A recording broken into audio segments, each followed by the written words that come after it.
ওম তৎসৎ।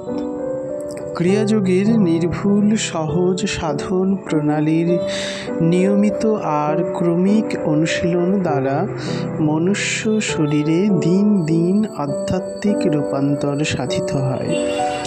কতকগুলি যোগীর 3, 6, 12, 24 অথবা 48 বৎসরের মধ্যেই মুক্তিলাভ ঘটে।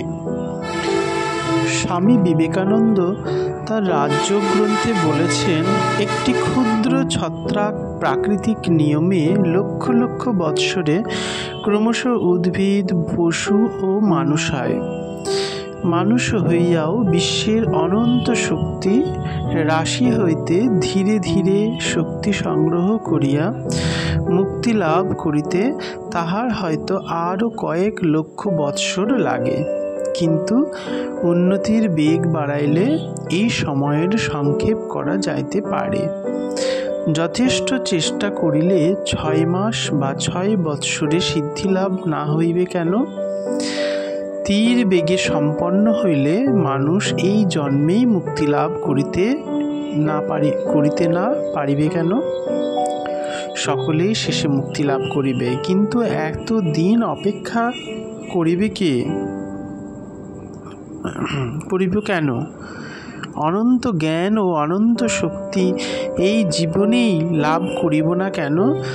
আত্মার উন্নতির বেগ বৃদ্ধি করিয়া কি রূপে অল্প সময়ের মধ্যে মুক্তি লাভ করা যাইতে পারে, ইহাই যোগ বিজ্ঞানের লক্ষ্য ও উদ্দেশ্য। প্রযত্নের তারতম্য অনুসারে সিদ্ধি লাভের কালের তারতম্য ঘটে। প্রযত্ন মৃদু হলে মৃত্যুর পর যে জন্ম, ওইরূপ অনেক জন্মের পর সিদ্ধি লাভ হয়। কিন্তু প্রযত্ন তীব্র হলে পর মৃত্যুর পর যে জন্ম, ওইরূপ অনেক জন্মে অর্থাৎ অনেক প্রাণায়ামেতে সিদ্ধি লাভ হয়। তাই পতঞ্জলি ঋষি তার যোগ দর্শনে লিখেছেন, সম্বেগ যাদের তীব্র তাদের আসন্ন বা যোগ সিদ্ধি শীঘ্র হয়। স্মৃতিতে আছে, সংবেগ তীব্র হলে যোগী এক জীবনেই কতিপয় প্রাণায়ামে সিদ্ধ হন, কিন্তু তীব্র না হলে এক জীবনে হয় না, অনেকবার জন্মাতে হয়। সিদ্ধি অর্থাৎ সমাধি লাভ হলে তার পরিপাকে অসম্প্রজ্ঞাত নির্বীজ সমাধি কৈবল্য স্থিতি পরাগতি থেকে মহানির্বাণ প্রাপ্তি হয়। গীতার কর্মযোগই হচ্ছে ক্রিয়াযোগ। গীতায় যে যুদ্ধের কথা বলা হয়েছে, বস্তুত তা এই চৈতন্য প্রকাশক ক্রিয়া ছাড়া আর কিছুই নয়। প্রাণ ক্রিয়ারূপ কৌশলের দ্বারা জীবাত্মা ও পরমাত্মার মিলন হয় বলে ইহার নাম ক্রিয়াযোগ।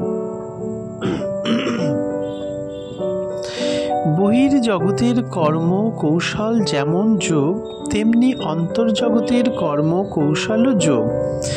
অর্থাৎ বাহ্য জগতের আর অন্তর্জগতের বিচরণের সুসংবদ্ধ ক্রিয়ার যে কৌশল, ইহাকে ক্রিয়াযোগ বলে। কর্মযোগ দ্বারাই যোগীদিগের সিদ্ধি হয়।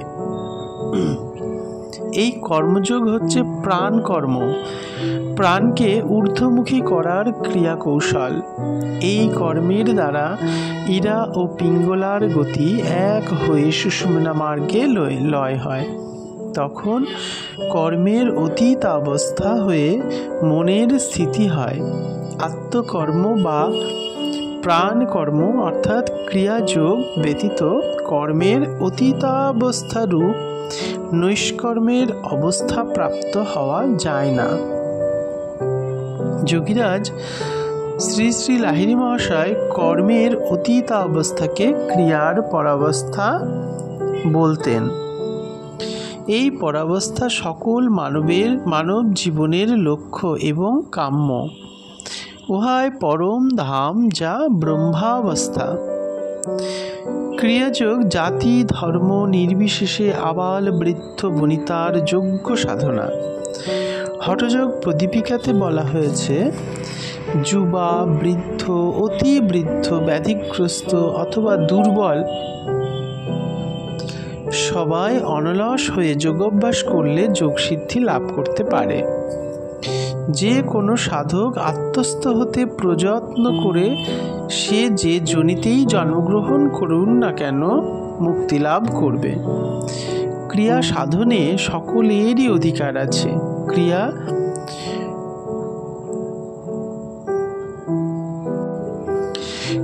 করলেই ক্রিয়ার পর স্থিতি যে শান্তি পদ তা সকলেরই লাভ হতে পারে। তাতে অন্তজ জাতি বা স্ত্রী, শূদ্র, বৈশ্য ভেদে কোনো তারতম্য হয় না। যে কেহ আত্মাকে আশ্রয় করে গুরুপদেশ মতে সাধন করে যাবে যে নিশ্চয়ই পরম পদকে প্রাপ্ত হবে। অনুগীতায় আছে, স্বধর্ম নিরত ব্রাহ্মণ ও ক্ষত্রিয়ের কথা দূরে থাক। পাপ নিরত স্ত্রী, বৈশ্য ও শূদ্র এই আত্মদর্শন রূপ